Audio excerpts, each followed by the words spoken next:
Hey there friends, it's Missy again. Thanks so much for stopping in today. I'm back with a new layout and video for the Paige Evans design team, and I'm going to be using the Bloom Street collection today. And I'm going to start out with some flowers. I really love paper number 2 and paper number 12. And I'm going to make lots of flowers on this page. And I'm going to use one of Paige's new stencils. I picked this one to use first, but I'm going to change my mind here in just a second. This one's called Flowers. And I'm going to be using this stencil on my next layout for Paige Evans. And you'll see why when I make that layout. So in the meantime, I'm going to prep some thick, white, smooth cardstock for my background. And I'm going to cover the whole thing with some clear gesso to get it ready for all the mixed media, because there's going to be a lot of mixed media on this cardstock here. And I want to make sure that it is strong enough to hold everything. So this is the stencil I'm going to use today. This one is called Flower Garden Stencil, and it's another beautiful floral design. All of Paige's stencils are actually her cut file designs. So if you have her stencils, you can also find the same things in her cut files. So there are so many possibilities with her designs. And so her stencils are so fun. They're all 6x6. And what I wanted to do with this one was basically have an entire background filled with texture. And this is actually very easy to do. I mean, you just scrape some modeling paste right over the stencil, just like this. You scrape it as close as you can, as smooth as you can, and then when you peel it back, you have the awesome shapes there. It's so neat. And it does take a little bit to dry, but not too long. And when it dries, it's very textured. It's raised up off the page. And when you touch it, it's very rough and bumpy. And then when you add color on top of it, it's a game changer. It looks so cool. And I think it looks cool white on white as is, without adding anything to it. It just, something about the texture, it just adds such great detail to the background. So I'm just going to keep doing this until the whole background is filled up with these beautiful flowers and leaves, and then we're going to go from there. Yep, look how neat this looks. Super awesome. I almost didn't want to do anything to it just because I thought it looked so pretty as it is. But I'm going to let that finish drying because it was still a little bit wet, and I'm going to get to fussy cutting. So my idea was to kind of recreate this paper using mixed media. Not the entire sheet, but my design. I wanted to basically make my background more of a navy blue, kind of like this paper here, and then add all of these colorful flowers on top of it with my photos. And so I cut out a lot from paper 2 and then a lot from the other paper there. And then I decided that I wanted to add in some more flowers that were more aqua or turquoise, and there were no flowers in that color on either of those two papers. And so I pulled out this roll of washi tape from Bloom Street. Bloom Street has a pack of washi tapes, and this is one of the rolls, and it's a perfect color that I was thinking about. So I just pulled out some scrap white cardstock and added some strips of the washi tape, and I'm just going to make my own flowers here. And it's very simple. I'm just going to trace, I think, 4 different shapes here of the flowers from the pattern paper that I already cut out with my pencil there. And then I'm just going to cut these out, and voila, I have some flowers in that color. So this is just one of the many ideas that you can do with washi tape. Yeah, washi tape ideas are endless. I don't use it enough. It's so much fun. I have so much of it in my stash, and you know how your stash goes. You accumulate things, and then do you ever really go back and use it? Not as often as we should. But anyway, I've got my blue flowers there, and I'm trying to figure out how I want to arrange them on this background. So I'm just going to start to play around, bring the flowers back, and see if I want to create some clusters or kind of a cascade. I wasn't sure. I chose my photos. I got some cute pool photos of my Paige from a few years ago making silly cute smiles, and I thought what I would do is kind of stack them crooked, not crooked, but not lined up perfectly, kind of have a gap in between the two photos, and basically have 2 halves, like one photo on the top half of the layout and then one photo on the bottom half. And then just sort of divide up the flowers in and around the flowers and kind of in the middle and all the way from the top to the bottom, just for a starting point of an idea. And I liked that, so I'm going to do something like that. But I got to make this background first. So I pulled out, I think, 5 different colors of my shimmer sprays, and I've got mostly darker blues with a little bit of turquoise color in there. The first color, that navy blue color, is called Ahoy Matey, and then I sprayed in one called Seize the Day, and then the third one is called In Deep. And this is actually a very easy technique to do. It just takes time and patience, but it is not complicated. You know, when you see the finished product of a mixed media layout like this, your first thought is, oh my gosh, that's so complicated. I could never do that. And it's really not, especially making a background like this. I mean, it's supposed to look messy. It's supposed to look kind of runny. It's supposed to be, you know, just a big blob of watercolor-ish looking color, you know, if that even made sense. Because you're going to put your pictures back on top of it. You're going to put all those flowers back on top of it. And it's going to totally transform how it looks. But I really encourage you to try something like this if you want to try mixed media. Get yourself a stencil, scrape some paste over it, let it dry, and then just spray some mist on top of it. Because look how cool the shapes are when you add all the color back on top of it. And when it dries, it looks different too. When everything's wet, it looks darker and it looks, you know, like you can't really see a lot. But once it's dry, you can see the texture just pop through. And this is something that I like to do to make the texture shapes even more visible. And that is to lightly dab a little bit of white acrylic paint on top of it. That little tool I'm using is, I think I got that whenever I started buying distress inks, because it's like a little ink blending tool, but I've used it for so many things, and all I'm doing is dabbing a little bit of it, oh my gosh, I'm dabbing it into a little bit of white paint and then just lightly dabbing on top of the raised images. And it's not perfect, because if you press too hard, you're going to get the image of, you know, the circle of the blending tool. But all you have to do is add a little bit of water and blend it out. So, I mean, there's plenty of ways to fix it. I decided to wait a little bit, let it finish drying completely, because the shimmers weren't even 100% dry. So I just set that aside and started to work on everything else for the time being. I'm going to add some white tissue paper behind my photos. I like to do that a lot just to give them a little bit of a messy border around the edges of the photo. It just helps it to kind of separate from the background, and it's just a great way to help your photos jump off the page, so to speak. Okay, so I'm going to try to see what this looks like thus far. And again, keep in mind, I was inspired by paper number 2 with that navy blue background. So that is why I went with a darker blue background. Because usually on my summer pages, I'm going for, you know, bright yellow, bright aqua, bright pink. And I wanted all those colors in the flowers, but on that background I wanted to really focus on the darker blue shades, and I feel like that it just makes the colors pop because it's dark, you know, and the flowers are bright. So I think this is sort of coming together. I think this is kind of what I want it to look like, and I'm going to, for now, just leave the mixed media background as is. And once I got everything back on top of it, I felt like I wanted to be able to see more of the shapes from the modeling paste. So I'm going to come back in now that it's drier and do the same technique I did earlier with the little ink blending tool and just lightly tap and smudge the white paint on top of the raised images. And this is just going to kind of give them a little bit more texture and help them be a little bit more visible. Because, you know, once everything's added back in or back on top of the page and you start to cover up parts, it, you know, parts of it become less visible. So I want to make sure that you can see those shapes. And you can definitely see it up close a lot better. You'll be able to see it in the final photos a lot better.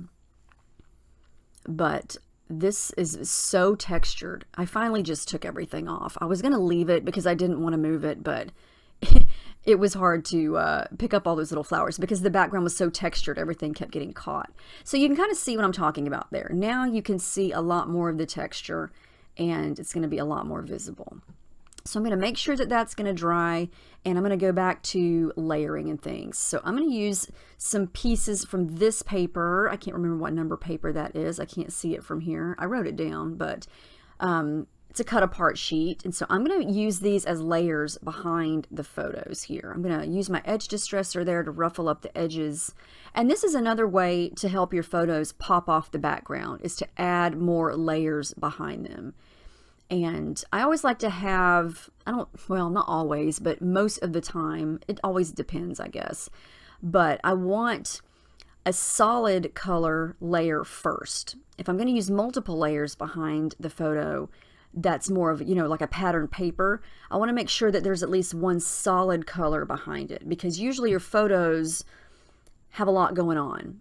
Like in this photo, even though they're black and white, I've got, if you look around the edges of the photos, there's a lot of detail. And so having a solid color border your photos kind of helps separate the busyness of your photo from the busyness of your background. So that's why I like to do a little bit of a solid there. So I added some adhesive foam behind the photos there. That's just going to pop everything up off the page. And then I'm going to come back and start to put all the flowers back again. And I'm sure it's not like it was the first time, because I can never get things back the way it was or the way they were. So we're going to redo it and see how this goes. I wish you could feel this background. The texture is just awesome.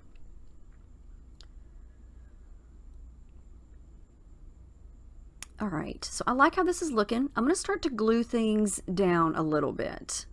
I do want to pop up some of the flowers with adhesive foam. And then I looked at the blue flowers, and since, I made those out of washi tape, they were just kind of plain. So I decided to top the centers with some of these cute little periwinkle purplish, they're almost like sequin flowers. They're from the Bloom Street Mixed Embellishments pack. So I felt like that was the perfect addition to those blue flowers, since they were kind of flat, since they didn't have any, detail like the flowers from the papers did. So here I go, adding a little bit of adhesive foam behind some of the flowers. I'm not going to do it to all of them, but some of them are going to be raised up. Some of them are going to be glued flat down to the background. And then I'm going to start to glue, not everything, but just some things. And I made sure that I used a good amount of glue on everything, because this background, nothing is going to stick to this background using, tape runner or anything like that. So I made sure I used good amounts of glue because it's so textured and bumpy. I decided to add something to the centers of these little purple sequin flowers, and I used the clear adhesive rhinestones from the Bloom Street Mixed Embellishment pack. And I thought that was the perfect little finisher for those flowers. All right, so before I glue anything else down, I want to get my thread added in. And so I pulled out matching colors. Let's see, I got yellow, hot pink, the lighter blue color, and that light peachy pink color that matches the big flowers. And so I'm just going to loop up some of that, add a little bit of that in a couple spots.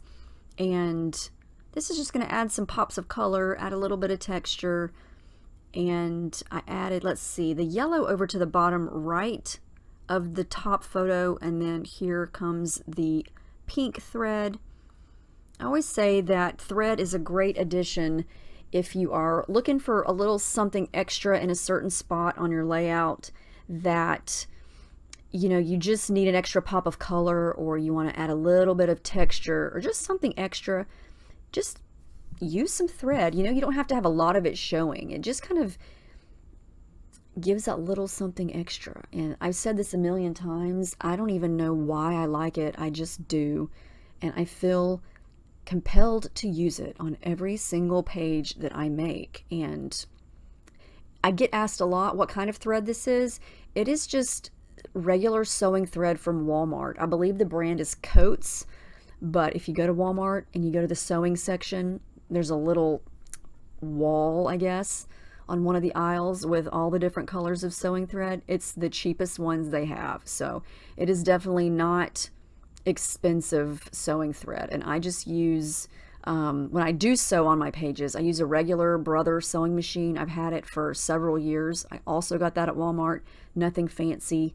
I would definitely not attempt to stitch through this kind of background just because I would be afraid it would break the needle because it is so textured, and when the modeling paste dries, it's pretty hard. So that's one thing I have not been brave enough yet to stitch through, but everything else, it works great. So I wanted to do a little something over on the right side of the layout, and I chose this paper. I believe that's 23. I think it was 23. To add a little bit of a strip of it over to the right because it had all the colors that I've used on the layout so far. Not the background, but the flowers. And I didn't want to just leave it solid white, but I didn't want to add something so busy that it took away from the rest of the page. And so I thought this was a good addition to the side because it contains all the colors that I've already used, and it's got a white background, and it just it worked, I think. So all I did there was cut off a crooked piece of the edge of the layout, run it through my little edge distresser, and then glue this paper behind it. And I instantly have kind of like a little peeking pattern paper there, and I love that effect. So I'm trying to decide what to do here. I want a little cluster, but not something too much. And you know, I feel like if I add something of one color, I have to add something of all the colors. So I needed something blue, but I didn't have any more of those washi tape flowers. So I'm just going to take the actual washi tape and then tear a bit of it in half so it's got a crooked edge, and then just kind of tape it along the edge there. So I have a little bit of a strip of that color at the top and the bottom of this cluster that I'm trying to make. And it stuck great to the washi, or to the background. I was impressed. But yeah, when all else fails and you want to use washi tape, just stick it down to the paper, because that's probably how it was originally intended to be used. But I like to think outside the box sometimes. But in this case, I'm going to just stick it right down. And then I'm going to pop up this little cluster that I've got going here. I added one of the cardstock stickers that says, "Oh yeah," and we're going to do that. And I think that's the perfect size cluster. I still got some white space in between where the blue mist or the blue sprays stops and the cluster ends. And I like to do that because white space is important. I like to leave some area open. You need space to breathe on the layout. Your eye needs a place to rest, because, you know, if you look to the left side of this layout, it's pretty busy. There's photos, there's lots of flowers, there's all that background, and then your eyes kind of have this break, and then you got the cluster and the edge strip over on the right. And so even though the background is entirely filled with that texture, the white part, it's just very subtle. So it's still, to me, that still reads as a solid, where there's nothing except the paste, if that makes sense. All right, so the one thing that I used on this layout that was not from Bloom Street was this little sunshine sticker here. That is from Truly Grateful, and these are the puffy phrase stickers.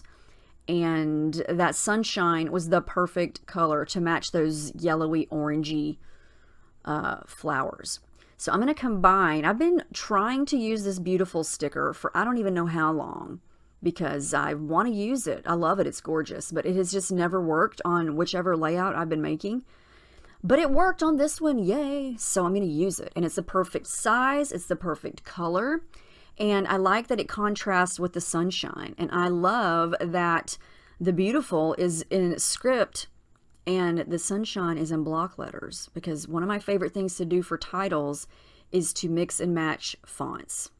So I'm not only mixing and matching colors, I'm also mixing and matching fonts, styles, sizes, you name it. And I did glue those sunshine letters down off camera. That was boring to do, so I didn't film that, but I glued each of those little letters down because they were not sticking. Nothing, like I said, nothing is sticking to this background. I did add another cardstock sticker that says love this. It's right under sunshine. And then my dilemma, where am I going to write my journaling? Because there is no writing on top of this bumpy texture. So I just cut a piece from one of the cardstock, or not cardstock, pattern paper, cut apart pieces, wrote my journaling on that. It was already lined with a little bit of a grid. And then I'm going to glue that down. So there's my journaling. I also did the same thing with the date stamp. But anyway, that's the final layout. I love how this turned out. I really do. I love the background. I love that you can still see it on the white part. Even though it's just white on white, it adds that little something extra. So the background's not just flat, solid white. It's got some texture and some interest to it. But I love all these colors. Here are all the close-ups of all the textures and all the flowers. Oh, there's my sign for my thing. Why is that in there? Oops. There you go. That's what I'm going to use for my thumbnail on my video. But I guess it got looped into my pictures there. Anyway, I hope you guys enjoyed this. I had a great time making it. I love to touch this. I just want to pull it out and rub my hand over the texture because it's awesome. But I love how that little cluster turned out too. But I hope you give this a try. I hope you get your hands on Paige's stencils. They're awesome and beautiful and fun. And I will link them down below. And I hope you guys have a great week. And I'll see you again on my next video.